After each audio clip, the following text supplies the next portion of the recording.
नमस्कार, मैं सुरेश कुमार। सबसे पहले आपसे रिक्वेस्ट है कि अगर आपने चैनल को सब्सक्राइब नहीं किया है तो नीचे सब्सक्राइब बटन पे क्लिक करके चैनल को जरूर सब्सक्राइब कर लें। तो आज हम जिस न्यूज़ की बात कर रहे हैं वो न्यूज़पेपर है डेक्कन हेराल्ड, उसकी न्यूज़ है। उसमें है कि body required to study reasonable pay for anganwadi workers parliamentary panel. इस न्यूज़ में बताया है कि एक पार्लियामेंट्री कमेटी है, पार्लियामेंट्री पैनल है, उसने बोला है कि एक बॉडी बननी चाहिए। उसने रिकमेंड किया है कि एक बॉडी बननी चाहिए जो कि स्टडी करे कि जो आंगनवाड़ी वर्कर्स का जो हॉनरेरियम है, जो सैलरी है, वो रीजनेबल होनी चाहिए। तो अब आपके माइंड में हो आ रहा होगा कि सर ये जो पार्लियामेंट्री पैनल है ये क्या होता है। जैसे हमारे भारत में आपको पता है डेमोक्रेसी है, जो लोकशाही है, इसमें जो पार्लियामेंट्री फॉर्म ऑफ गवर्नमेंट है, संसदीय प्रणाली है, इस पार्लियामेंट के 3 आर्गन होते हैं। एक होता है लोअर हाउस जिसको लोकसभा बोलते हैं, एक होता है अपर हाउस जिसको राज्यसभा बोलते हैं, और थर्ड जो प्रेसिडेंट ऑफ इंडिया आते हैं। जो 3 पार्ट्स हैं जो पार्लियामेंट के। और पार्लियामेंट का जो काम है जो है कि लॉ बनाना, कोई पॉलिसी मेकर्स जहाँ पे होते हैं, जितने भी लेजिस्लेचर्स होते हैं, ये जो एमपीज वगैरह चुने जाते हैं लोकसभा में या राज्यसभा में, इनका काम होता है लॉ बनाना या कोई पॉलिसी बनाना, इसलिए इनको पॉलिसी मेकर्स भी बोलते हैं।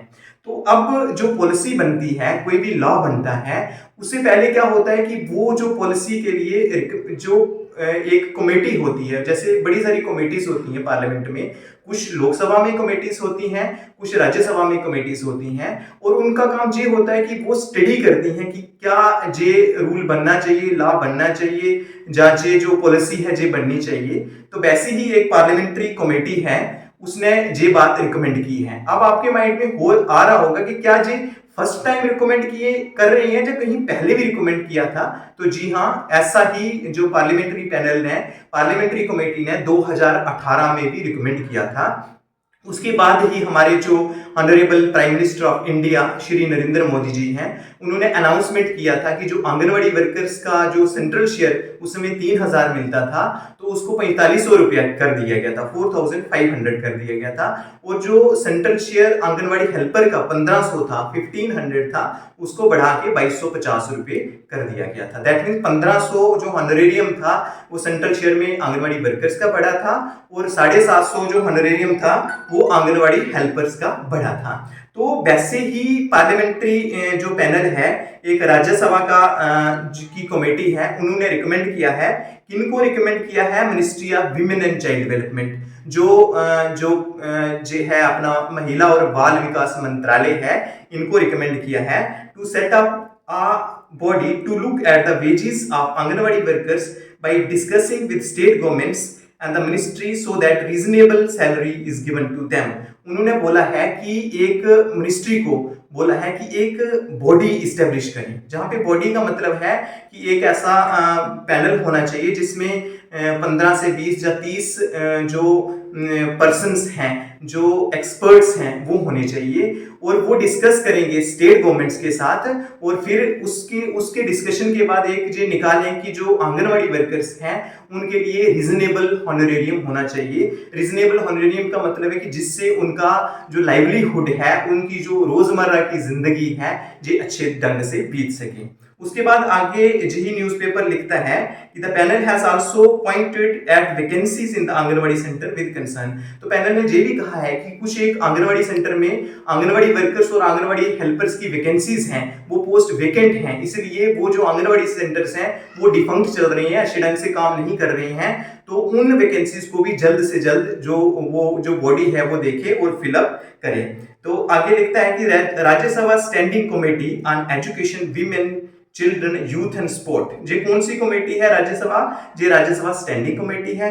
किसके रिलेटेड है? Education, women, children, youth and sport के रिलेटेड है। इस रिपोर्ट में बताया गया है said that the body would look at wages of Anganwadi workers at both the center and state level so that it can be recommended it can recommend A reasonable base salary with suitable increment. इन्होंने बोला है कि जो base salary है वो reasonable salary होनी चाहिए, reasonable हॉनरेरियम होना चाहिए आंगनवाड़ी वर्कर्स का, और टाइम टू टाइम जैसे दूसरे इंप्लाइज की, जैसे गवर्नमेंट दूसरे इंप्लाइज होते हैं उनको जुलाई मंथ में इंक्रीमेंट मिलती है, और वैसे ही इंक्रीमेंट जो है वो आंगनवाड़ी वर्कर्स को मिलनी चाहिए। उसके बाद आगे लिख रहे हैं, the committee recommend that the ministry make a thorough study through NIPSID on the status and the challenges being faced by Anganwadi centers, Anganwadi workers and the state based on which suitable follow-up measures can be plan the panel send. अब committee ने ये बोला है कि जो ministry एक थारो study करे। थारो स्टडी कैसे करे? निप्सिड के द्वारा। अब आपके माइंड में आ रहा होगा कि निप्सिड क्या होता है। जे निप्सिड जो है national institute of public cooperation and child development, जो एक बॉडी है जो कि आईसीडीएस के रिलेटेड, जो वुमेन एंड चाइल्ड डेवलपमेंट के रिलेटेड रिसर्च करती है, हमें ट्रेनिंग देती है, और उसके बाद एक थरो जो पब्लिकेशंस हैं जी पब्लिश करती हैं कि इन्हें क्या प्रॉब्लम है, जो आंगनवाड़ी सेंटर्स हैं इनको अच्छे ढंग से जो बेटर सर्विसेज कैसे प्रोवाइड कर सकें, और जे हमें ट्रेनिंग वगैरह दे के हमारी जो कैपेसिटी बिल्डिंग करती हैं, जो निप्सिड का काम है। तो इसमें उन्होंने बोला है कि निप्सिड पूरा स्टडी करें कि जो आंगनवाड़ी वर्कर्स हैं उनकी क्या प्रॉब्लम्स हैं, जो आंगनवाड़ी सेंटर्स हैं उनमें क्या प्रॉब्लम्स फेस आ रही हैं, और जो रिकमेंड करें कि जो सैलरी है उनकी कैसे बढ़नी चाहिए, और उसके साथ साथ जो इंक्रीमेंट है वो भी कितनी होनी चाहिए। उसके बाद ministry has said that the anganwadi workers and helpers are honorary worker. अब मिनिस्ट्री ने बोला है कि जो आंगनवाड़ी वर्कर्स और आंगनवाड़ी हेल्पर्स हैं जो ऑनरेरियम मिलता है, जो ऑनरेरी बेस पे वर्कर्स हैं, are paid monthly honorarium by the centre. जे सेंटर और स्टेट से हॉनरेरियम पे किया जाता है, जो कि हमने पहले ही बता चुके हैं, मैंने आपको अभी बताया है, पहले हमने डिस्कशन करते हुए बताया है। तो इसमें इस पैनल में दो मेन बातें हैं जी की गई हैं कि उन्होंने जो राज्यसभा की स्टैंडिंग कमेटी है, उस स्टैंडिंग कमेटी ने बोला है, किसको बोला है? Ministry of women and child development, जो महिला और बाल विकास मंत्रालय है, उनको बोला है। अब क्या बोला है? उन्होंने ये बोला है कि एक बॉडी एस्टेब्लिश करो, एक बॉडी एस्टेब्लिश करके उसमें जो निप्सिड के मेंबर्स होने चाहिए, जो एक्सपर्ट्स हैं वो होने चाहिए। वो क्या स्टडी करें? वो आंगनवाड़ी सेंटर को स्टडी करें, आंगनवाड़ी वर्कर्स की स्टडी करें कि वो क्या प्रॉब्लम्स फेस कर रही हैं, और उसके बेसिस पे रिकमेंडेशन दें कि जो आंगनवाड़ी वर्कर्स का जो हॉनरेरियम है, जहां उनका जो सैलरी कहते हैं, वो इंक्रीज कितनी होनी चाहिए और उसको इंक्रीज किया जाए, और रेगुलरली साल दर साल उनको इंक्रीमेंट भी दिया जाए। इसलिए हम होप कर सकते हैं कि इस साल के एंड तक, क्योंकि आगे इलेक्शंस भी आ रहे हैं 2024 में, इसलिए होप कर सकते हैं कि जो इस साल जो 2023 है इसके एंड तक जो आंगनवाड़ी वर्कर्स का जो ऑनरेरियम है वो बढ़ेगा। तो आप सबसे रिक्वेस्ट है कि इस जो डिस्कशन है इसको आप शेयर करें, लाइक करें, और चैनल को जरूर सब्सक्राइब करें। तो आज के लिए इतना ही था, धन्यवाद।